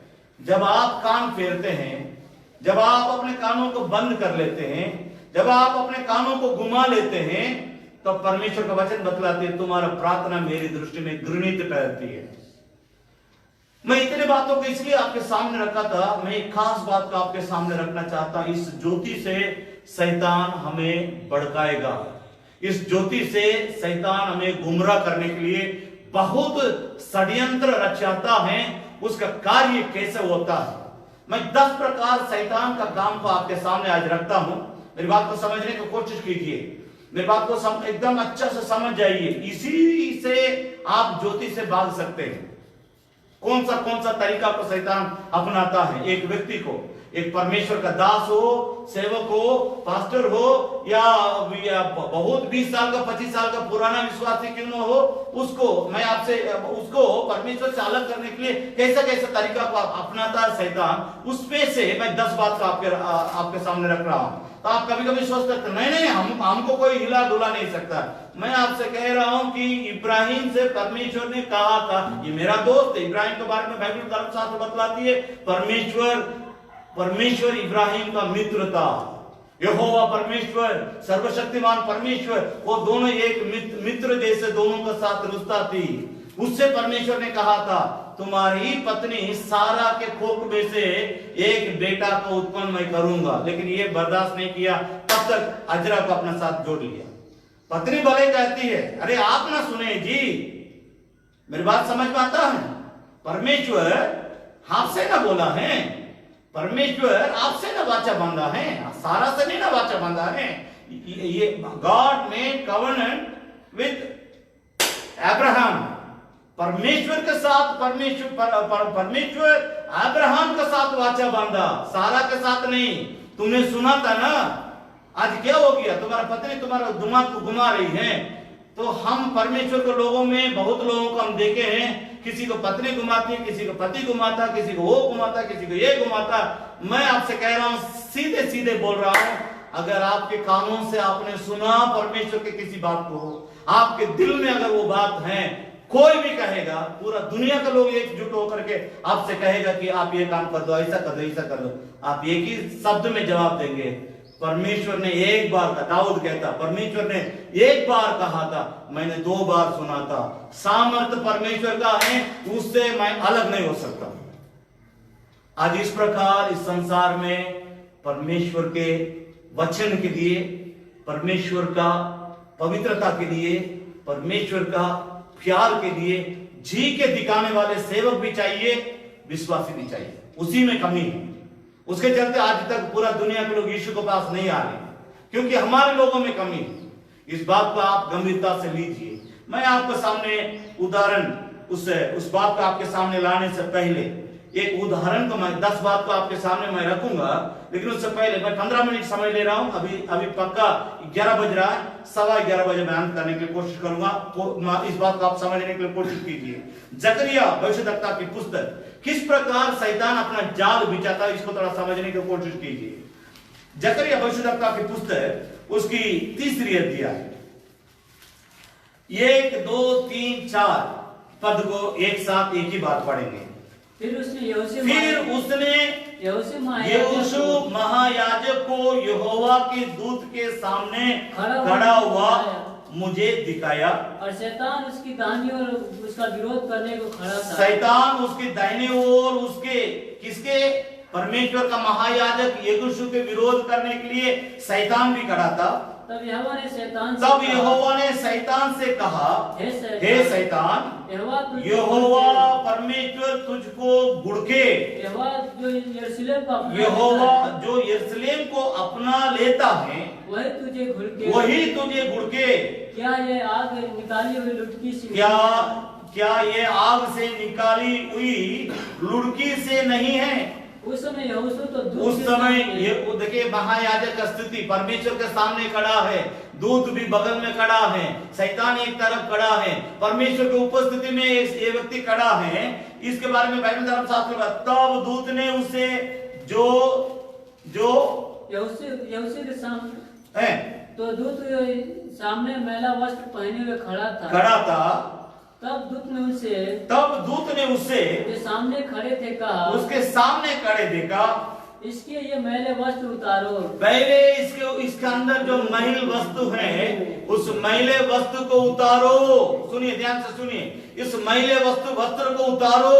फिर उसने उससे कहा, उसे कहा, देख मैंने तेरा अधर्म दूर किया, मैंने तेरा अधर्म दूर किया, मैं तुझे सुंदर वस्त्र पहना देता हूं। मैं तुझे सुंदर वस्त्र पहना देता हूं। बाकी बातों का आप भी थोड़ा प्रयास कीजिए। मैं सभी बातों को अभी एक उदाहरण के लिए आपके सामने ला रहा हूं। ये कौन है जी? बाइबल धर्मशास्त्र बतलाती है कौन है? महायाजक। याजक नहीं है, महायाजक। अगर एक उस यरूशलेम मंदिर में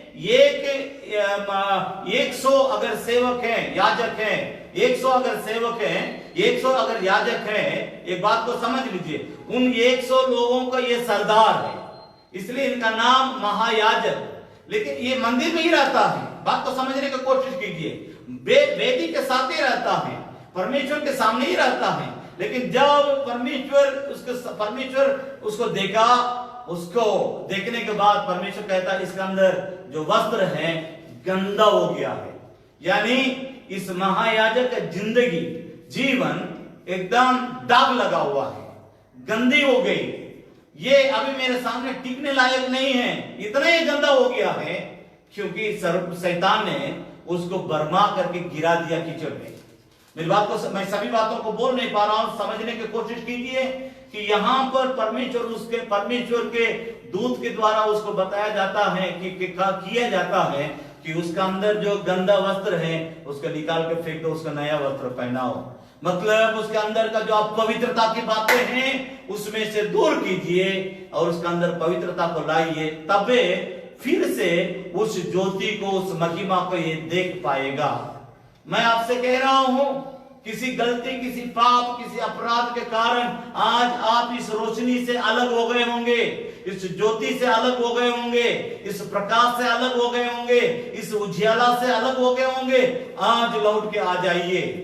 तो मैं आपको बता रहा हूं कि ये व्यक्ति हमेशा परमेश्वर के भवन में रहने वाला, ये आलतू फालतू आदमी नहीं है। He was the high priest of the Jerusalem, great Jerusalem temple, God's temple, परमेश्वर का मंदिर, महिमा से भरा हुआ मंदिर, और एकदम ग्रेट जेरूसलेम, महान यरूशलेम का जो मंदिर परमेश्वर का था, उस मंदिर का ये प्रधान सेवक, महायाजक। 500 याजक रहा या 200 रहा, 300 रहा, कितना रहा उसका विवरण यहां पर नहीं दिया गया, परंतु जितने लोग थे सबके लिए ही वॉज द लीडर। बात को समझने की कोशिश कीजिए। वो महायाजकों का लीडर था, लेकिन उसका स्थिति देखिए, भीतर उसका जिंदगी गंदा हो गया है, अशुद्धता, मैल से भरा है। अब परमेश्वर कहता है उसका अंदर का जो गंदा कपड़ा है उसका निकालो, नया वस्त्र उसको मैं दे रहा हूं, पहन लो। तो मेरी बात को समझने, शैतान उस पर दोष लगाता है, तो उसका काम को समझने की कोशिश कीजिए। मैं आपको एक दो जन के जीवन का आपको उदाहरण मैं आपको बोल रहा हूं, इसको समझने की कोशिश कीजिए। यीशु मसीह के साथ यूदास इस्करियोती था, लेकिन यीशु मसीह को उसी बाइबल धर्मशास्त्र बतलाती है उसके दिल में घुस करके, जब प्रभु बोझ ले रहा था, बाइबल बतलाते, मैं वो वचन को पढ़ाऊंगा, थोड़ा सा ध्यान दीजिए। तो प्रभु बोझ जब ले ही रहा था, उसी समय उसके अंदर शैतान घुस गया करके बाइबल बतलाती है, और वो यीशु का सौदा करता है, कितना पैसा यीशु को पकड़वाने से हमको मिलेगा। और पौलुस के साथ एक सेवक था, एक मिशनरी, एक अच्छा सेवक था, उसका नाम देमास। दूसरा तीमुथियुस के पत्र उसके 6 अध्याय का, उसके 4 अध्याय का 10 पद में, दूसरा तीमुथियुस 4 अध्याय के 10 पद में लिखा है, देमास नामक एक अच्छा जबरदस्त सेवक पौलुस के साथ था, लेकिन उसने पौलुस को छोड़ करके भाग गया। वजह, उसका मन को शैतान ने बहका दिया। मेरी बात को समझने की कोशिश कीजिए। पतरस के समय में यरूशलेम मंदिर में अननिया सफीरा नामक 2 व्यक्ति, यानी पति पत्नी दोनों, अपने ही जमीन को बेच कर लाए थे। देखिए किस तरह बहकाता। थोड़ा सा उदाहरण में एक भूमिका दे रहा हूं, उसको समझने की कोशिश कीजिए। शैतान किस प्रकार लोगों को भड़काता है, किस तरह लोगों को परमेश्वर के महान परमेश्वर के लोगों से अलग करता है, उसको समझना है। पतरस पूछता है, अरे भाई तुम जो पैसा लेकर आया दान देने के लिए, इतने ही में तुम जमीन बेचा था उसके लिए? वो बोलता हम इतने ही में बेचे हैं, ले लीजिए। नहीं, तुम तो पवित्र आत्मा के विरोध में झूठ बोलता। उसी का जमीन था, वो किसी और का जमीन नहीं था, उसी का जमीन था।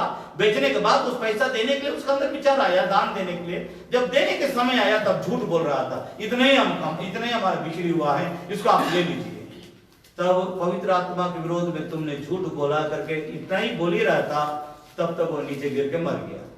और उसको ले जाकर उस लाश को लोग हटा रहे थे मंदिर में, सब मंदिर में हो रहा, इसलिए मंदिर में हो रहा। जब वो लोग हटा रहे थे तब तक उसकी पत्नी आ गई। जब पत्नी आ गई उससे वो पूछने लगा पतरस कि क्या जी उतने ही पैसा में आप लोग बेचे थे? हाँ जी हम लोग उतने ही पैसा में बेचे थे, हमारा पति तो दान आपको देने के लिए आए थे। तो वो कहता है पवित्र आत्मा के विरोध में झूठ बोलने के लिए दोनों का मन कैसे एक हो गया? दोनों का मन कैसे एक हो गया? प्रेरितों का काम की पुस्तक उसका 5 अध्याय में इसके बारे में 1 से लेकर 11 पद तक जिक्र है। मैं सब एक भूमिका आपको दिया।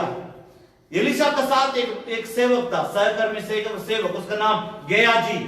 लेकिन वो पैसा के लोभ में आकर उसका मन को शैतान भड़काया, आखिर में कोढ़ बन गया। मेरी बात को समझने की कोशिश कीजिए। मैं नामान का जो कोढ़ था वो तुझे पकड़ ले, एलिशा बोलता है, वैसे हो जाता है।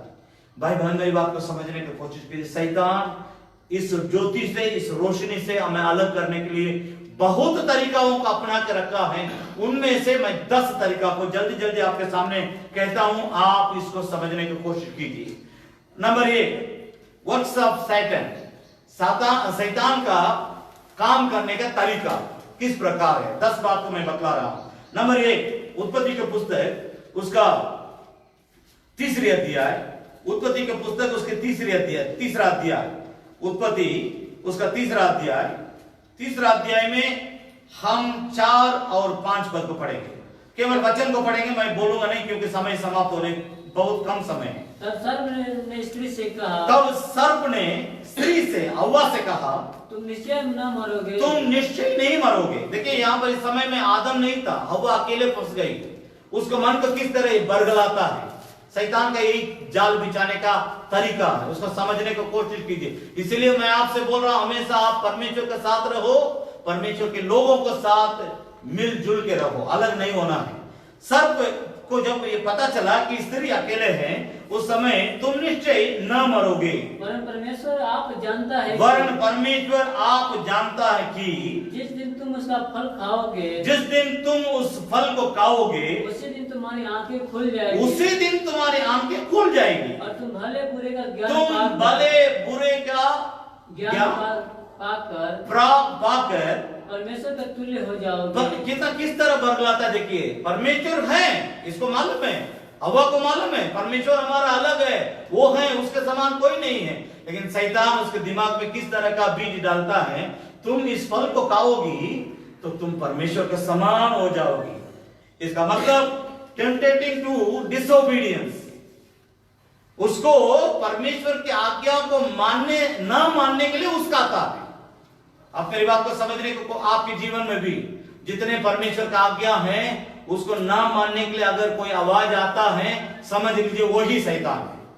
परमेश्वर की जितना आज्ञा है उतना आज्ञा को ना मानने के लिए अगर कोई उस्काता है, वही शैतान। नंबर 2, अय्यूब की पुस्तक, अय्यूब की पुस्तक उसका पहला अध्याय 9, 10, 11 पद को पढ़ेंगे। अय्यूब की पुस्तक उसका पहला अध्याय 9, 10, 11 पद जल्दी जल्दी पढ़ेंगे। शैतान ने यहोवा के उत्तर दिया। दूसरा उसका तरीका को देखिए, शैतान ने यहोवा को उत्तर दिया, परमेश्वर को उत्तर दिया, क्या अय्यूब परमेश्वर का भय, क्या अय्यूब परमेश्वर का भय बिना लाभ के मानता है? क्या तूने उसकी और घर की और जो कुछ उसका है और उसके चारों ओर बाला नहीं बांधता है? तूने तो उसके काम पर आशीष दी है और उसकी संपत्ति देश भर में फैल गई है। परंतु अब अपना हाथ बढ़ाकर जो कुछ उसका है उसे छू, तब तेरे विरोध तब अय्यूब परमेश्वर तेरे विरोध में निंदा करेगा। इसका मतलब ब्लेमिंग सेंस मतलब संतों को ऊपर दोष लगाने का आदत। किसके सामने दोष लगाता है? परमेश्वर के सामने ही परमेश्वर के लिए जो संत हैं उनको ऊपर दोष लगाने का आदत। दूसरा अध्याय का 7 पद, तीसरी बात। तब शैतान ने हवा के सामने, तीसरी बात मैं बोल रहा हूं, शैतान का काम करने का तरीका, लोगों को किस तरह गिराता है, पटकता है, परमेश्वर से अलग करता है, पाप में ढकेल देता है, सारे बातों का तरीका। 7 पर दूसरा अध्याय अय्यूब की पुस्तक, तीसरी पॉइंट को मैं बोल रहा हूं। तब शैतान यहोवा के सामने से निकला, अय्यूब के पांव के तलवे से सिर की चोटी तक बड़े बड़े फोड़ों से पीड़ित किया, बड़े बड़े फोड़ों से पीड़ित किया। बीमारी से परमेश्वर की दासों को परेशान करना, परमेश्वर न केवल परमेश्वर के दास, परमेश्वर के लोगों को भयानक भयानक बीमारी दे करके परमेश्वर के लोगों को परेशान करना, ताकि वे परमेश्वर को अपने मुंह से इनकार कर दे। परमेश्वर को इनकार कर, कितने परिवार में आज बीमारी है? क्यों? शैतान का चाल है, शैतान का खेल है। वो कोशिश करता है इन लोग और दबाएंगे और दबाएंगे और दबाएंगे, तो ये लोग कहीं बोल देगा कि परमेश्वर कोई है ही नहीं। उसका उद्देश्य ही है। नंबर 4, मत्ती रचित सुसमाचार की पुस्तक, मत्ती रचित सुसमाचार की पुस्तक उसकी 13 अध्याय, थोड़ा जल्दी जल्दी पढ़ेंगे, 19 पद को पढ़ेंगे। मत्ती रचित सुसमाचार की पुस्तक उसका 13 अध्याय 19 पद, 13 का 19। जो कोई राज्य का वचन सुनकर नहीं समझता, जो कोई परमेश्वर का राज्य का वचन को सुनकर नहीं समझता, उसके मन में जो कुछ बोया गया, उसके मन में जो कुछ परमेश्वर का ज्योतिमय वचन बोया गया था, उसे वह दुष्ट आकर छीन ले जाता वो है। उससे उस वचन को उनके मन से उस दुष्ट शैतान आकर के छीन के ले जाता है। ये वही है जो मार्ग किनारे बोया गया था। सुनिए ध्यान से, रिमूविंग गॉड्स वर्ड। मेरी बात को समझने की कोशिश कीजिए। परमेश्वर के लोगों के मन से परमेश्वर का वचन को निकालना। क्यों निकालता है परमेश्वर? मैं पहले बोला था, परमेश्वर अपनी बातों को अपने लोगों को मन में डालना चाहता है, शैतान अपनी बात को उसको निकाल करके अपने बात को डालना चाहता है।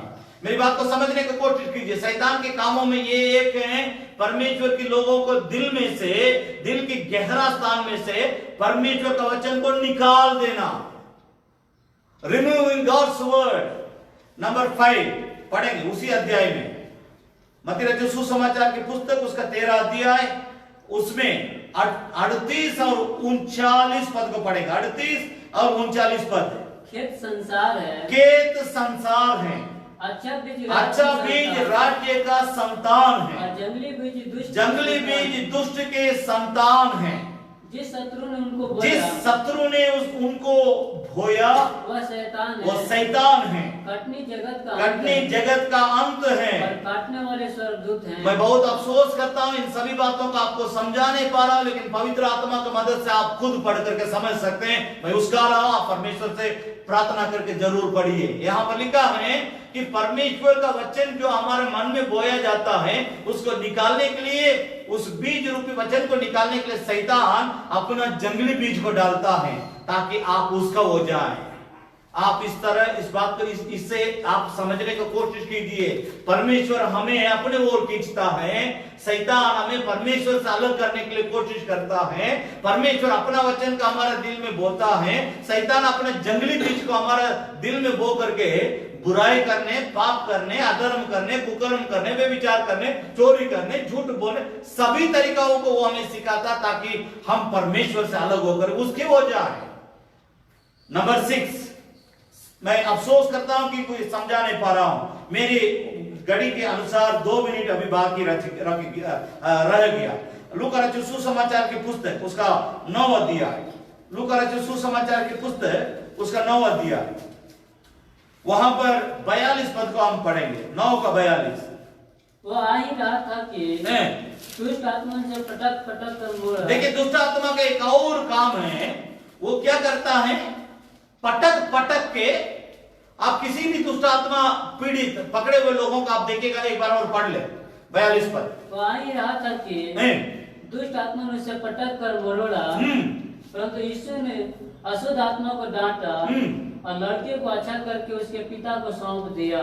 ध्यान दीजिएगा, प्रभु यीशु मसीह, दुष्ट आत्मा किसी मनुष्य के अंदर प्रवेश करता है, वो पटक पटक के मरोड़ मरोड़ के मारता है।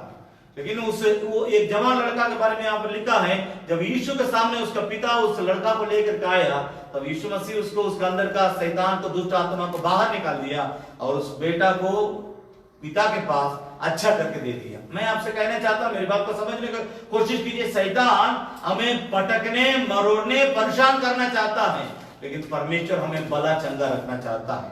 नंबर 7 पद है यूहन्ना रचित सुसमाचार की पुस्तक उसका 8 अध्याय। यूहन्ना रचित सुसमाचार की पुस्तक उसका 8 अध्याय। यहाँ शैतान के एक और काम को मैं बतला रहा हूं।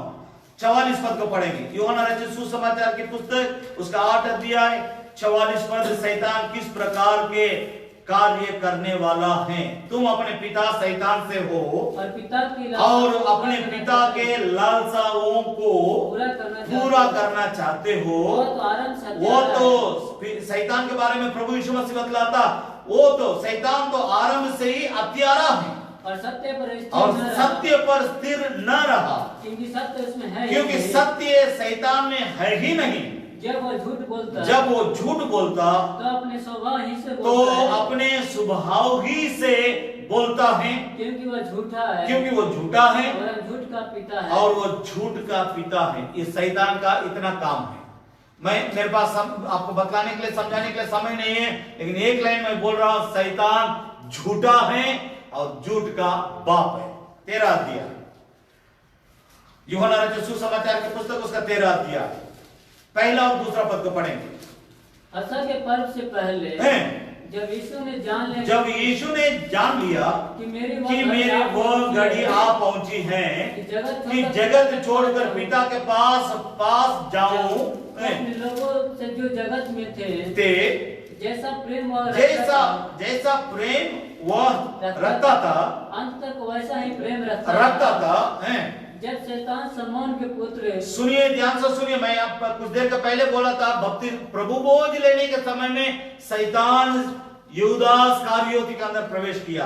ध्यान दीजिएगा, जब शैतान शमौन के पुत्र यहूदा इस्करियोती के मन में यह डाल चुका था कि उसे पकड़वाए। तो भोजन के समय, प्रभु बोझ, अंतिम बोझ कर रहे थे। इस बात को समझ लीजिए। भोजन के समय भोजन के समय यीशु ने यह जानकर के पिता ने सब कुछ मेरे हाथ में कर दिया है और मैं परमेश्वर के पास से आया हूँ और परमेश्वर के पास जाता हूँ। भोजन पर से उठकर अपने ऊपरी कपड़े उतार दिए और अंगोछा लेकर अपनी कमर बांधे। तब बर्तन में पानी भरकर चेलों के पांव धोने और जिस अंगोछे से उसकी कमर बंधे थे उसी से पोंछने लगा।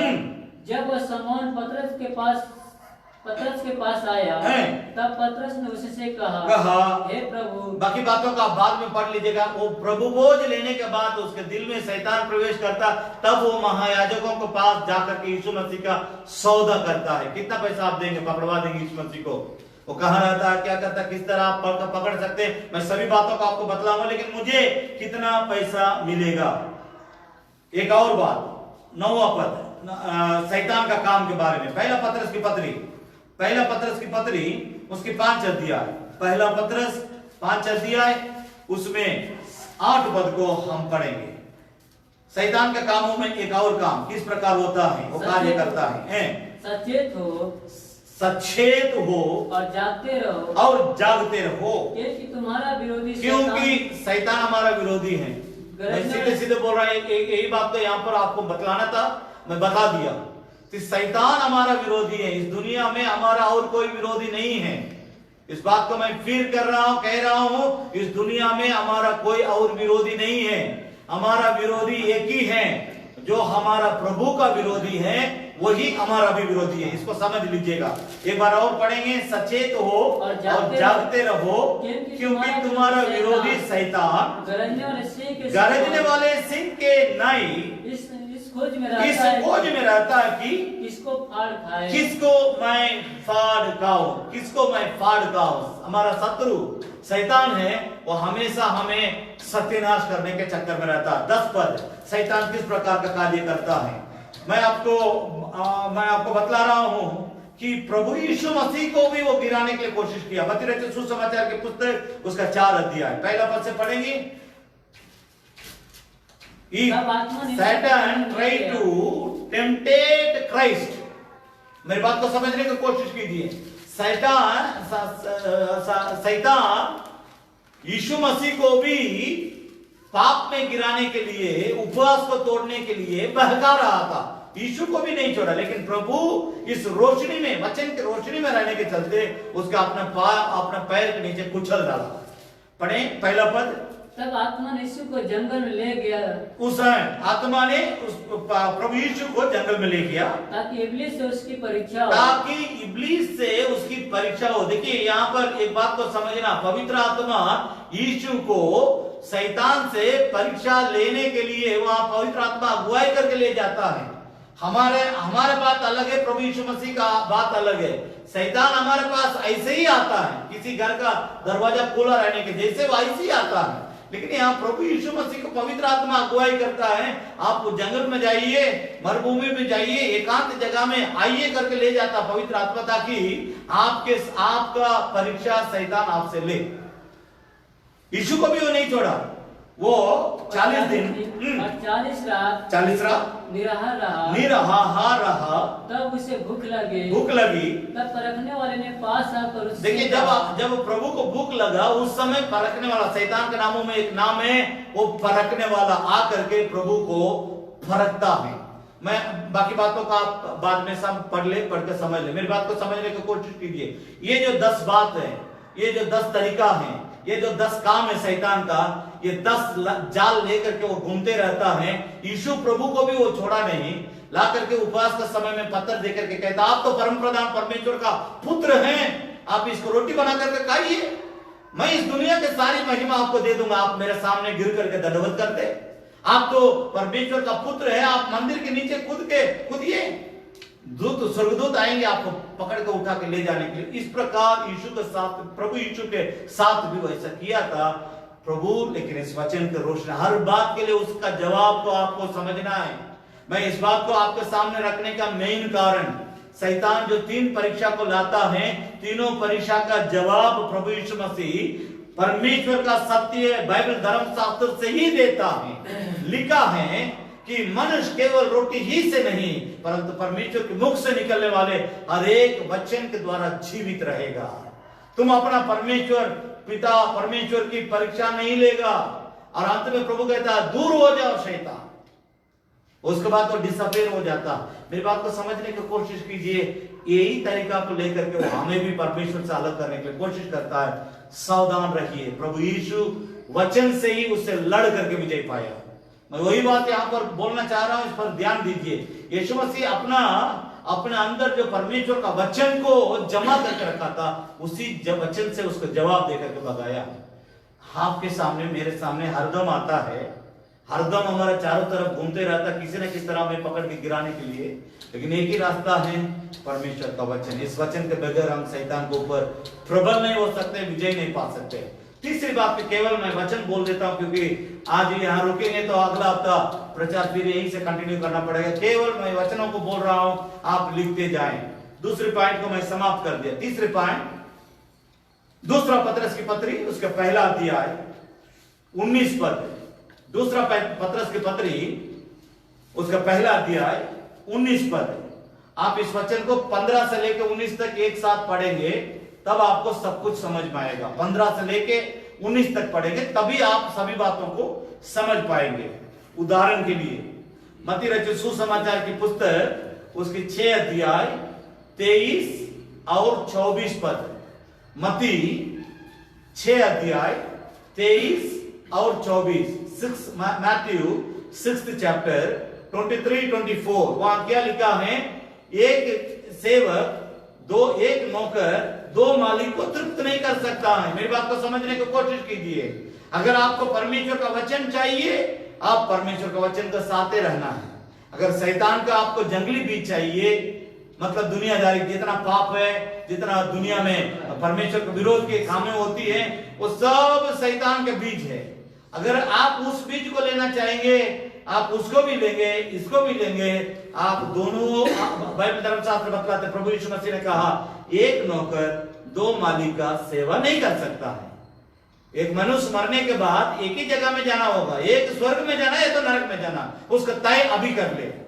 किसके साथ रहने से स्वर्ग है, किसके साथ रहने से नरक है। प्रभु यीशु के साथ रहने से स्वर्ग है, शैतान के साथ रहने से नरक है। और वचनों को मैं बोल दे रहा हूं, आधा मिनट हम समय लेते हैं। रोमियो के पत्री उसके 13 अध्याय 12 पद है, 12 से लेके 14 पद। रोमियो के पत्री 13 अध्याय 12 से लेके 14 पद है। इफिसियों 5 अध्याय, इफिसियों 5 अध्याय 14 से लेके 16 पद है। इफिसियों 5 अध्याय 14 से लेके 16 पद है। पहला थिस्सलुनीकियों 5 अध्याय 4 से लेके 6 पद है। मैं अफसोस करता हूं समय समाप्त हो गया, इसलिए मैं इन वचनों को पढ़ा नहीं रहा हूं, आप जरूर पढ़े। पहला थिस्सलुनीकियों 5 अध्याय 4, 5, 6 पद। कंक्लूजन पॉइंट आप अंत में लिखेंगे, कंक्लूजन पॉइंट। 3 वचन को बोल रहा हूं, जरूर इन तीनों वचन को पढ़ेंगे। यूहन्ना रचित सुसमाचार की पुस्तक उसका पहला अध्याय, जो प्रचार हमने किया था बीते हफ्ता, इस हफ्ता 2 हफ्ता लगभग 2.5 घंटा हमने प्रचार किया। इसका कंक्लूजन पॉइंट आप हिंदी में लिखना चाहेंगे, निचोड़, कंक्लूजन, निचोड़। यूहन्ना रचित सुसमाचार की पुस्तक उसका पहला अध्याय 9 पद पढ़े, उसके बाद हम प्रार्थना करेंगे। 3 वचनों को पढ़ेंगे। सच्ची ज्योति, सच्ची ज्योति हर एक मनुष्य को प्रकाशित करती है। आप इस बात को समझ लीजिए, सच्ची ज्योति कौन है? हर एक मनुष्य को प्रकाशित करती है। सच्ची ज्योति हर एक मनुष्य को प्रकाशित, हर एक मनुष्य को प्रकाशित करती है। जगत में आने वाली थी, जगत में आने वाली थी, वो जगत में था, वो जगत में था। प्रभु यीशु मसीह के बारे में यहाँ पर बयान दी जा रही है कि प्रभु यीशु सच्ची ज्योति। नंबर 2, यूहन्ना रचित सुसमाचार की पुस्तक उसका 8 अध्याय। नंबर 2, यूहन्ना रचित सुसमाचार की पुस्तक उसका 8 अध्याय 12 पद, 8 का 12। यीशु ने फिर लोगों से कहा, प्रभु यीशु मसीह ने फिर लोगों से कहा, जगत की ज्योति मैं हूँ, जगत का ज्योति मैं हूँ, जो मेरे पीछे हो, जो मेरे पीछे वो लेगा, वो अंधकार में न चलेगा, वो अंधकार में नहीं चलेगा, परंतु जीवन की ज्योति पाएगा। जीवन का ज्योति पाएगा। उस ज्योति को कहां से पाएंगे? प्रभु यीशु मसीह ने उसके ओर इशारा किया, उसी अध्याय में 32 पद।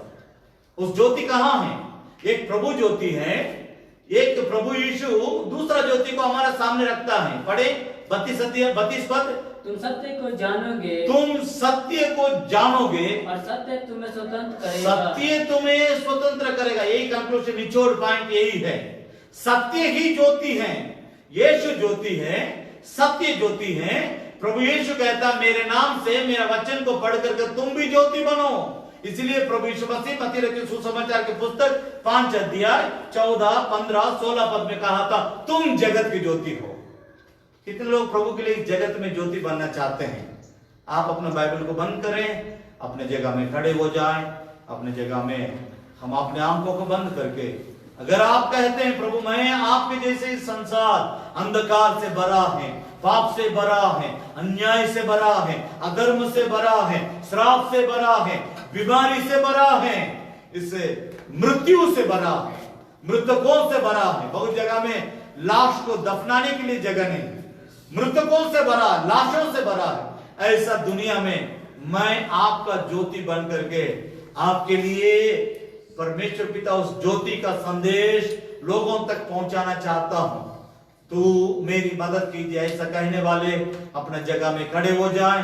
अब मैं कहूंगा आप अपने दोनों हाथों को उठाएं, हम प्रार्थना करें, सबको मिलकर के प्रार्थना करें। स्वर्गीय पिता परमेश्वर, प्रभु यीशु मसीह के सामर्थ्य नाम से सबको मुंह खोल करके प्रार्थना करें। इस सुबह के समय में तेरा वचन हमारे अंदर जागृति को लाया है, तेरा वचन अंधकार और ज्योति का भिन्नता को दिखलाया है। तेरे तुझ में ज्योति है, तेरे वचन में ज्योति है। प्रभु हमें तू इस ज्योति को पा करके ज्योति बनाना चाहता है। अंधकार में रहने वाले, पाप में रहने वाले, शैतान के बंधन में रहने वाले, प्रभु शैतान के बीमारी के चलते शैतान के गुलाम की तरह रहने वाले लोगों को प्रभु जी आजाद करना चाहता है। उसके लिए हमें तू ज्योति बनाना चाहता है। प्रभु हम आपके लिए ज्योति बन करके, आपके वचन के लिए ज्योति बन करके स्वामी आपका ज्योति हमारे अंदर उड़ेल दे, आपका वचन का ज्योति हमारे अंदर उड़ेल दे, ताकि हम आपके लिए कार्य आगे कर सके, अंधकार में रहने वाले लोगों को छुड़ा सके, बचा सके। प्रभु जी अंधकार में रहने वाले नरक की ओर जाने वाले लोगों को परमेश्वर पिता बचा करके ला सके। प्रभु जी उसके लिए हमें अनुग्रह कीजिए, उस पर उसके लिए हमारे लिए दया कीजिए। अपने पवित्र आत्मा का रोशनी का हमें दीजिए परमेश्वर पिता, आप अपना रोशनी का हमें दीजिए। प्रभु यीशु तो अपना ज्योति का हमें दीजिए, वचन का रोशनी हमें दे। सत्य को तुम जानोगे, सत्य तुम्हें स्वतंत्र करेगा, पुत्र तुम्हें स्वतंत्र करेगा, सचमुच तुम स्वतंत्र हो जाओगे। महान परमेश्वर आपके सत्य वचन के लिए हम धन्यवाद करते हैं। प्रभु इस दुनिया में जगत में रहने वाले हर एक इंसान को स्वामी ज्योति दे करके चमकाने वाला प्रभु तू है। तेरे पीछे जो भी बोलेंगे वे अंधकार में नहीं रहेंगे परंतु ज्योति में चलेंगे। स्वामी प्रभु तूने कहा वो ज्योति मेरा वचन है, सत्य को जानोगे, सत्य तुम्हें स्वतंत्र करेगा। धन्यवाद करते स्वामी आपके वचन के लिए, सचमुच तेरा वचन ज्योति है। Lord I thank you because your word is light O lord, your word is alone, your word alone light O master. प्रभु तेरा वचन ही रोशनी, तेरा वचन ही ज्योति, तेरा वचन ही प्रकाश, तेरा वचन ही दीपक, तेरा वचन ही उजाला। स्वामी उस रोशनी में, उस दीपक में, उस उजाला में, उस प्रकाश में, उस परमेश्वर पिता दीपक में हमें चलने के लिए हमारे को सहायता और मदद कीजिए। धन्यवाद के साथ सारी इज्जत और महिमा तुझे देते हुए प्रार्थना प्रभु यीशु मसीह के नाम से मांगते हैं, सुन और ग्रहण कर ले पिता। आमीन आमीन आमीन। हे मेरे मन यहोवा को धन्य कर, हे मेरे मन उसके पवित्र नाम को धन्य कर। हे मेरे मन यहोवा को धन्य कर और उसके किसी भी उपकार को तू नहीं भूलना। आमीन। अब हमारा पिता परमेश्वर का प्रेम, प्रभु यीशु मसीह का अनुग्रह, पवित्र आत्मा की संगति और उसकी सहभागिता हमारे प्रभु यीशु मसीह के लौटाने समय तक हम सबों के साथ बने रहने पाए। आमीन आमीन आमीन। God bless you. सब किसी को जय मसीह की। परमेश्वर